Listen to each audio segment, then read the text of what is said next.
ষড়যন্ত্র বাংলাদেশের বিরুদ্ধে হচ্ছে। নতুন সরকার এসেছে, আমরা সরকারকে স্বাগত জানিয়েছি, এখনো জানি। নতুন সরকার এসেছে, আমরা সরকারকে স্বাগত জানাই। সরকার যে সংস্কার প্রস্তাবগুলোর কথা বলছে, এই সংস্কার প্রস্তাব তো আমাদের নেতা তারেক রহমান দিয়েছে।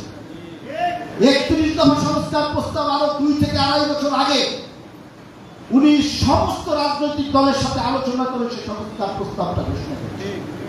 সেটা নিয়ে ওনারা কাজ করছেন, আমাদের কোনো আপত্তি নেই। আপনারা সংস্কার করেন, আপনারা নির্বাচনের দিকে এগিয়ে যান, আপনারা মানুষের ভোটের মাধ্যমে বৈধ সরকার প্রতিষ্ঠা। অনেকেই তো আপনাদেরকে বলবে, যারা দুষ্ট লোক, আমরা বলবো না আপনাদের বৈধতা নাই, আপনারা অবৈধ সরকার। সেই কথা আপনারা শুনতে যাবেন না।